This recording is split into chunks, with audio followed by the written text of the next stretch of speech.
তিতুমির কলেজকে বিশ্ববিদ্যালয়ে রূপান্তরের দাবিতে মহাখালী রেলপথ অবরোধ করেছে শিক্ষার্থীরা। অন্যদিকে স্বরাষ্ট্র উপদেষ্টা বলেছেন, প্রতিনিয়ত আন্দোলনের কারণে সরকারের নাভিশ্বাস উঠে গেছে এবং যেহেতু ঢাকার সাথে ট্রেন চলাচল বন্ধ, এ নিয়ে কমলাপুর রেল স্টেশন থেকে যুক্ত হবেন আমাদের সহকর্মী মুশফিকুর রহমান এবং আমাদের সাথে আরও একজন সহকর্মী যুক্ত হবেন হাসিব পান্থ।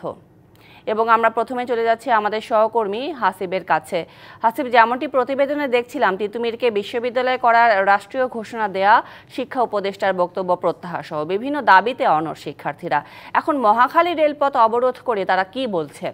যেমনটি বলছিলেন সুরভি, আমি এখন অবস্থান করছি আসলে মহাখালী রেল গেটে। এখানে যে শিক্ষার্থীরা বসে আছে তারা সবচেয়ে তিতুমির কলেজের শিক্ষার্থী, অর্থাৎ তিতুমির কলেজকে বিশ্ববিদ্যালয়ে রূপান্তর করার জন্য বিগত 6 দিন যাবৎ কিন্তু আসলে তারা এই আন্দোলনটি করে আসছেন। এবং আপনি আরও জানবেন যে আসলে এখানে যারা অবস্থান করছেন, আমার পাশেই কিন্তু আছে 3 জন শিক্ষার্থী যারা কিন্তু গত 4-5 দিন যাবৎ কিন্তু তারা আসলে অনশনরত অবস্থায় থেকেই কিন্তু আসলে অসুস্থ হয়ে পড়েছেন। এছাড়াও কিন্তু হসপিটালে আছেন। তবে তারা আজকে বলেছেন যে গতকালকের আসলে কিন্তু যে কর্মসূচি তারা দিয়েছিলেন, সেই কর্মসূচি ব্যতীত কিন্তু তারা যে আজকে রাত 10টা পর্যন্ত তারা রেলগেটে অবস্থান করবেন, সেই 10টা পর্যন্ত রেলগেটে অবস্থানের যে কর্মসূচি, তারা কিন্তু এখন পর্যন্ত যেটি বলেছেন যে এই কর্মসূচি অব্যাহত থাকবে এবং আজকে রাত 10টা পর্যন্ত এখানে তারা কর্মসূচি পালন করবেন। এছাড়াও আরেকটি বিষয় কিন্তু আপনাদেরকে জানিয়ে দিই, যে বিষয়টি হচ্ছে যে এখানে যে সকল শিক্ষার্থীরা রয়েছে তারা কিন্তু অনেকেই বলছেন এমনটি যে যদি আজকে শিক্ষা মন্ত্রণালয় থেকে কোনো প্রতিনিধি দল যদি না আসে, তবে কিন্তু সেই গতকালকের দেয়া কর্মসূচির সময়সীমা আরও বাড়তে পারে, অর্থাৎ 10টার পরবর্তী থেকে কিন্তু আসলে সেটা আরও দীর্ঘ সময় বাড়তে পারে। এদিকে কিন্তু আসলে আজকে বিকাল 3টা, 3:30টার পর থেকে, অর্থাৎ 3:40-এর পরবর্তী সময় থেকে যে অবরোধ করার পরবর্তী সময় থেকে কিন্তু আসলে ভোগান্তি বেড়েছে এবং যেই মহাখালী রেলগেট এবং জাহাঙ্গীর গেটের যে সড়কটি, সেখানে কিন্তু তীব্র যানজট সৃষ্টি হয়েছে। এছাড়াও কিন্তু আসলে সারা দেশের সঙ্গে কিন্তু রেল যোগাযোগও কিন্তু আসলে প্রায় 3:30টার পর থেকেই বন্ধ অবস্থায় রয়েছে। এছাড়াও আপনাদেরকে আরেকটি বিষয় জানিয়ে দিই যে আসলে তিতুমির কলেজের শিক্ষার্থীরা তিতুমির ঐক্য নামের একটি সংগঠনের মাধ্যমে কিন্তু তাদের এই আন্দোলনের বহিঃপ্রকাশটি করেছেন এবং দীর্ঘ 28 বছর যাবৎ তাদের এই তিতুমির কলেজকে বিশ্ববিদ্যালয়ে রূপান্তর করার জন্য তারা এই সংগ্রাম করে আসছেন। তবে সর্বশেষ এই 5 তারিখের পরবর্তী এই সময়ে এসে এবছর কিন্তু তারা সেই আন্দোলনটি তীব্র আকারে ধারণ করেছেন এবং তারা কঠোর কর্মসূচি দিচ্ছেন। এখন পর্যন্ত এখানে যারা অবস্থান করছেন, হাসপাতালে বেশ কিছু শিক্ষার্থী রয়েছেন, অনশন করতে গিয়ে তারা অসুস্থ হয়ে পড়েছেন এবং এখানে যে সকল শিক্ষার্থীরা রয়েছেন প্রত্যেকেই কিন্তু আসলে অনশনরত অবস্থায় আছেন এবং কিছু কিছু যারা শিক্ষার্থীরা রয়েছেন তারা স্লোগানে মুখরিত করছে। আজকে যখন তারা সড়কটি অবরোধ করে, তার পরবর্তী সময় থেকে কিন্তু আসলে 5টার দিকে এখানে শৃঙ্খলা রক্ষার্থে প্রায় 4 প্লাটুন বিজিবি মোতায়েন করা হয়। এছাড়াও পুলিশের অতিরিক্ত দল এবং পুলিশের যে অতিরিক্ত ইউনিট যেগুলো ছিল শৃঙ্খলা রক্ষার্থে, তারাও কিন্তু অবস্থান করছে। এখন পর্যন্ত কোনো আন্দোলনের মধ্যকার কিন্তু আসলে বিশৃঙ্খলা দেখা যায়নি, শৃঙ্খলার সাথেই তারা আন্দোলন করছে। তবে জনসাধারণের যে ভোগান্তিটির বিষয়টি রয়েছে, সেই ভোগান্তি কিন্তু আসলে রয়ে গিয়েছে। কেননা মহাখালী এবং জাহাঙ্গীর গেটের সড়কটি, যে সড়ক দিয়ে আসলে যাতায়াতের যে রাস্তাটি, সেটি কিন্তু বন্ধ হয়ে গিয়ে রয়েছে প্রায় সেই দুপুর থেকে। এমনকি রেল যোগাযোগের যে ব্যবস্থাটি সারা দেশের সঙ্গে যে রেল যোগাযোগটি রয়েছে, সেই রেল যোগাযোগটি কিন্তু আসলে দুপুরের পর থেকে বন্ধ হয়ে রয়েছে।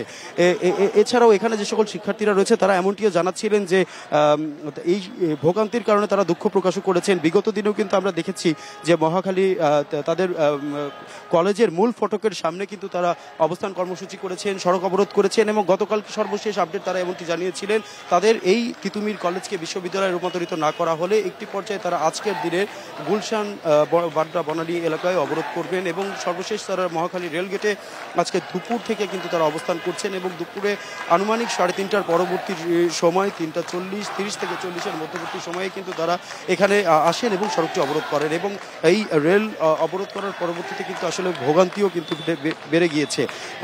আমরা একটু কথা বলার চেষ্টা করব যে সর্বশেষ আপনাদের কোনো সিদ্ধান্ত নিচ্ছেন যে কতক্ষণ আপনারা আরও এখানে বসে থাকবেন?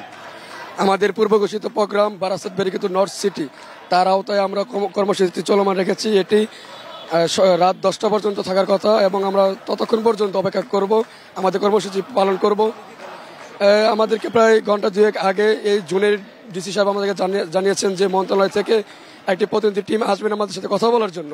পরবর্তীতে আমরা রাজি হই কিছুক্ষণ আগে, প্রায় ঘন্টাখানেক আগে, সেই প্রতিনিধি টিমের পক্ষ থেকে আমাদেরকে বার্তা দেওয়া হয় যে ওনারা আমাদের সাথে, কলেজ প্রশাসনের সাথে একত্রিত হয়ে কলেজ প্রাঙ্গণে মিটিং করতে চান। আমরা স্পষ্ট জানিয়ে দিয়েছি কোনো গোপনে, কোনো রাতের আধারে কোনো ধরনের মিটিং হবে না। আমাদের এই ভাইদের রেখে আমরা অন্য কোথাও কোনো গুপ্ত মিটিংয়ে যাব না। এর আগে আমরা দীর্ঘদিন অনেক সময় আমরা মন্ত্রণালয়ে মিটিং করেছি, আমরা কোনো আশ্বাস, আমরা কোনো সফলতা পাইনি।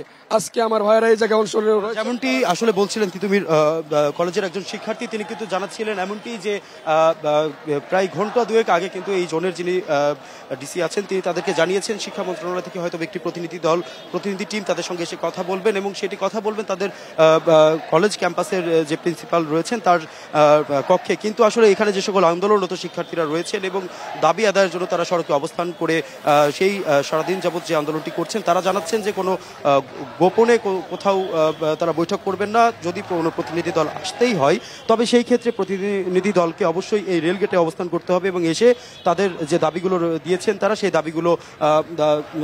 দাবিগুলো সম্পর্কে তাদেরকে একটি জানাতে হবে। এছাড়া এখানে যে সকল শিক্ষার্থীরা অনশনরত অবস্থায় রয়েছেন সে সকল শিক্ষার্থীরাও কিন্তু এমনটি জানিয়েছেন যে যতক্ষণ পর্যন্ত না শিক্ষা মন্ত্রণালয়ের প্রতিনিধি দল আসবে ততক্ষণ পর্যন্ত কিন্তু তারা এখানে অবস্থান করবেন। সর্বশেষ বলছিলাম মহাখালীর রেলগেট থেকে। হাসিব পান্থ, একদম পরিষ্কার, অসংখ্য ধন্যবাদ আপনাকে যুক্ত হবার জন্য। আমরা এই মুহূর্তে একটু ঘুরে আসতে চাই কমলাপুর রেল স্টেশন থেকে। সেখানে আছেন আমাদের সহকর্মী মুশফিকুর রহমান। মুশফিকুর রহমান, যেহেতু মহাখালী রেলপথ অবরোধের কারণে বন্ধ রয়েছে ট্রেন চলাচল এবং শিডিউল বিপর্যয়ও ঘটেছে, এ নিয়ে কর্তৃপক্ষ কি বলছে আর আটকে পড়া যাত্রীরাই বা কি বলছেন? বলছিলেন যে আটকে পড়া যাত্রীদের কথা, এখন পর্যন্ত আমি কমলাপুর রেলওয়ে স্টেশনে যেটা দেখেছি সেটা হচ্ছে যে হাজার হাজার যাত্রী এখানে অপেক্ষা করছেন, যারা টিকিট কেটেছিলেন বিভিন্ন গন্তব্যে যাওয়ার জন্য। এবং স্টেশন ম্যানেজারের সাথে কথা বলেছি, তার কাছ থেকে জানতে পেরেছি যে এখান থেকে দুপুর 2:40 পর থেকে ট্রেন ছেড়ে যাবার কয়টা ছিল 9টি ট্রেন দেশের বিভিন্ন গন্তব্যে। তার মধ্যে 4টি ট্রেন ছিল উত্তরবঙ্গে যাবার, অর্থাৎ পশ্চিমাঞ্চলে, রেলওয়ের পশ্চিমাঞ্চল, এবং পূর্বাঞ্চলে যাবার ট্রেন ছিল এবং দক্ষিণাঞ্চলের ট্রেন ছিল। কিন্তু এখন পর্যন্ত এখান থেকে মোট 9টি ট্রেন ছেড়ে যাওয়ার কথা, একটি ট্রেন ছেড়ে যায়নি। এবং যাত্রীদের যেটা দেখেছি, যাত্রীরা অত্যন্ত ভোগান্তির মধ্যে পড়েছেন। অনেক যাত্রী টিকিট পাওয়ার পরে সেই টিকিট নিয়ে ফেরত নিয়ে গেছেন স্টেশন মাস্টারের কাছে টিকিট চেঞ্জ করার জন্য, পরিবর্তন করার জন্য বা টাকা ফেরত দেওয়ার জন্য। কর্তৃপক্ষ এটা নিয়ে একটা হিমশিম অবস্থার মধ্যে রয়েছে এবং যাত্রীরা প্ল্যাটফর্ম সহ পুরো রেল স্টেশনে কিন্তু দাদাগাদি করে এবং সবাই অপেক্ষমান রয়েছেন যে কখন ট্রেন চলাচলটা শুরু হবে। সেই অপেক্ষায় সবাই কিন্তু এই রেল স্টেশন কর্তৃপক্ষের দাঁড়ে দাঁড়িয়ে ঘুরছেন এবং তাদের কাছে বারবার যাচ্ছেন, বারবার লক্ষ্য করছেন, জানতে চাইছেন যে কখন ট্রেন ছাড়বে। এখানে নারী, শিশু সহ অনেকেই আমরা দেখেছি যারা দীর্ঘ সময়, অর্থাৎ দুপুর 2:40 যে ট্রেন ছাড়ার রাজশাহী অভিমুখী সিটি এক্সপ্রেস, সেই ট্রেনটি থেকে শুরু করে এখন পর্যন্ত 9টি ট্রেন কিন্তু কমলাপুর স্টেশনে আটকা পড়ে আছে, যে ট্রেনগুলো এখন পর্যন্ত কমলাপুর স্টেশন ছেড়ে যেতে পারেনি। এবং গন্তব্যে যারা যেতে পারছেন না, যে সমস্ত যাত্রীরা, তারা কিন্তু তাদের থাকা লাগেজ সহ এবং শিশুদের সহ সবাই কিন্তু অপেক্ষা করছেন যে কখন ট্রেন ছাড়বে এবং কখন ট্রেন আসবে। আমরা কর্তৃপক্ষের সঙ্গে কথা বলে যতটুকু জানতে পেরেছি, স্টেশন মাস্টারের কাছ থেকে জেনেছি যে তিনি জানিয়েছেন অবরোধ না ওঠা পর্যন্ত, অর্থাৎ লাইন ক্লিয়ারেন্স না পাওয়া পর্যন্ত কোনো ট্রেনই এখান থেকে ছাড়বে না। তবে আন্দোলনকারীরা যে দাবিতে আন্দোলন করছেন, তারা কখন রেল লাইন ক্লিয়ারেন্স পাবে সে বিষয়টি কিন্তু এখনো আমরা জানতে পারিনি। আপনাকে কমলাপুর স্টেশন থেকে জানানোর মতো এই ছিল আমার হাতে আপাতত। পরবর্তীতে কোনো আপডেট পেলে নিশ্চয়ই জানাবে। মুশফিকুর রহমান, ধন্যবাদ আপনাকে।